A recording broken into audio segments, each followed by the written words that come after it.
Saya datang ke puskesmas di bidan, sudah pernah tes spek bu? Nah, ya belum. Ya ditanya kronologinya seperti apa, coba dites spek dulu. Rada kaget sih, ya Allah ternyata hasil tes speknya itu positif ya teman-teman. Jadi saya itu hamil tapi indikasi keguguran. Saya tidak tahu saya lagi hamil, saya kerjaannya naik motor.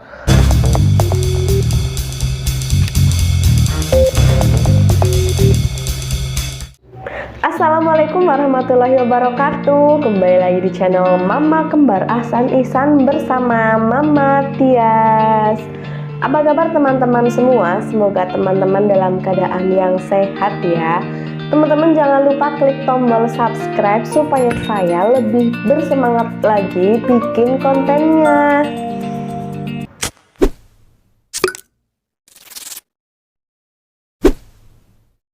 Di video kali ini, jadi saya itu mau bercerita kejadian beberapa bulan yang lalu ya teman-teman.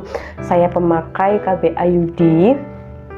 Jadi awal saya pakai KB IUD itu dari si kembar saya lahir, saya operasi sesar lanjut dipasang KB. Jadi waktu operasi itu langsung pasang KB.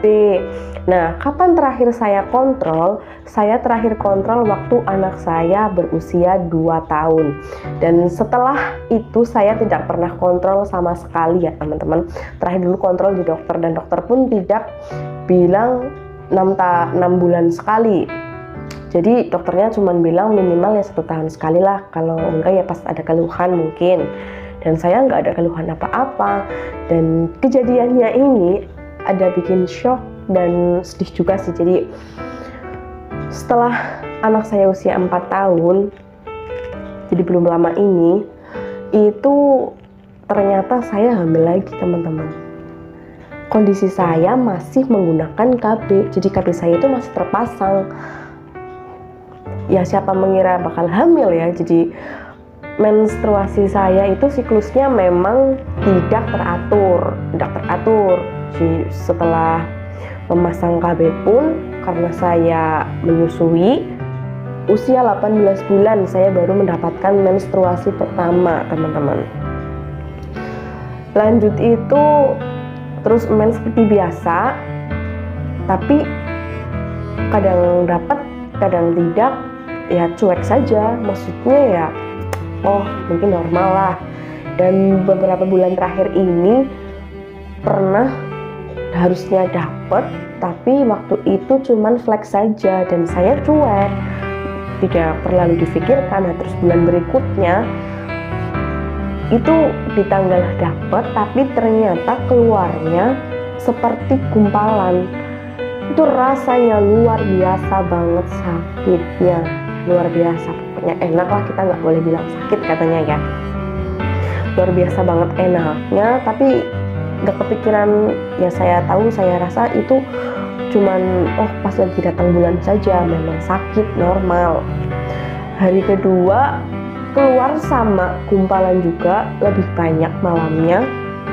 Sempat saya foto ya teman-teman, maaf kalau menjijikan. Ini buat pelajaran teman-teman semua juga, diambil hikmahnya. Jadi saya tanya tuh sama teman-teman di WhatsApp, kok keluarnya seperti ini ya, teman-teman yang lebih dewasa dari saya, terus teman-teman yang kerja di medis juga. Saya takutnya kan itu kista. Terus saya konsultasi juga ke Dokter Edi via Instagram. Dokter Edi baik banget sih, beliau menjawab itu kesannya seperti jaringan. Terus setelah Dokter Edi menjawab seperti itu, di hari ketiganya saya langsung ke puskesmas. Karena saya punya BPJS, saya memanfaatkan fasilitas BPJS. Saya datang ke puskesmas di bidan, sudah pernah tes spek bu? Nah, ya belum. Ya ditanya kronologinya seperti apa, coba dites spek dulu. Rada kaget sih, ya Allah ternyata hasil tes speknya itu positif ya teman-teman. Jadi saya itu hamil tapi indikasi keguguran. Saya tidak tahu saya lagi hamil. Saya kerjaannya naik motor, pontang-panting sana sini, gak taunya lagi hamil, dan ternyata indikasinya keguguran, teman-teman. Dan saya masih tidak percaya karena memang awalnya saya sendiri tidak pernah percaya, tidak percaya kalau KB Ayudi itu tetap, walaupun kita KB gitu ya, KB Ayudi tetap masih berpeluang bisa hamil. Dan akhirnya percaya. Saya mengalaminya sendiri, teman-teman. Terus saya dirujuk ke rumah sakit karena kondisi saya baik-baik saja, tidak ada demam, tidak ada nyeri, masih nyeri tapi masih bisa ditahan. Jadi untuk kondisi ketemu dokternya masih diundur waktu itu. Saya mencari dokter yang perempuan. Dan besoknya saya datang ke dokternya, dimarahin dong. Kapan terakhir kontrol? Terakhir kontrol waktu anak usia 2 tahun. Harusnya nih buat teman-teman pemakai KB Ayudi, minimal itu 6 bulan teman-teman harus wajib kontrol ke dokter untuk di USG melihat posisinya bergeser atau tidak. Pergeserannya terjadi kenapa? Bisa jadi pada saat berhubungan, bisa jadi pada saat teman-teman beraktivitas, bisa jadi saat menstruasi saking banyak-banyaknya, itu bisa membuat IUD-nya itu melorot. Itu baru saya tahu, sama dokternya dijelaskan. Terus saya di USG ternyata keluarnya sudah memang banyak, jadi sisa sedikit saja. Terus disuruh kontrol lagi 1 minggu ke depan. Setelah 1 minggu ke depan saya kontrol, alhamdulillah sudah bersih, tidak perlu dikuret, cuman dikasih obat pereda nyeri saja. Buat teman-teman pengguna IUD seperti saya sendiri, ya saya pun tidak menyangka IUD tetap bisa berpeluang hamil. Namanya buatan manusia ya teman-teman, itu kan namanya alat, hanya mencegah, tapi tetap masih bisa berpeluang. Dan caranya gimana teman-teman? Harus wajib kontrol 6 bulan sekali ya teman-teman. Kadang kan di bidan ada yang menolak untuk kontrol karena tidak ada indikasi misal sakit atau ada nyeri-nyeri hebat, tapi tetap kata dokter kandungan itu wajib pengguna IUD kontrol minimal 6 bulan sekali untuk melihat posisi IUD tersebut. Itu pengalaman dari saya. Terus kapok nggak pakai IUD? Saya rasa sih tidak kapok karena saya memang sudah punya 2 anak. Untuk hamil lagi masih belum terprogram karena kemarin namanya juga kecelakaan. Saya pun tidak tahu kok ternyata masih bisa hamil. Itu saya tidak tahu, saya tahunya itu menstruasi, tapi ternyata itu adalah janin yang keguguran atau yang tidak jadi ya. Kurang lebih usianya sekitar 2 minggu atau menjelang sebulan kata dokter sih dari gambarnya, karena sudah tidak ada buktinya. Maksudnya kan itu kan saya foto, sudah tidak ada darahnya gitu. Nah terus masalah kapok dan tidaknya, tidak kapok sih, itu kan bukan hormonal.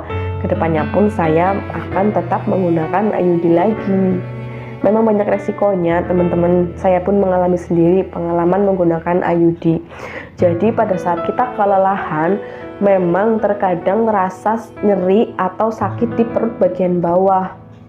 Itu kata dokter normal, itu harus maksudnya teman-teman harus istirahat waktu misalkan sakit itu lagi muncul. Pakaian KB IUD juga dapat menyebabkan menstruasi dengan volume yang banyak itu. Dan yang ketiga, biasanya ada teman-teman, pasangan teman-teman yang si pihak laki-lakinya merasakan sakit, tapi untuk pribadi saya sendiri itu tidak.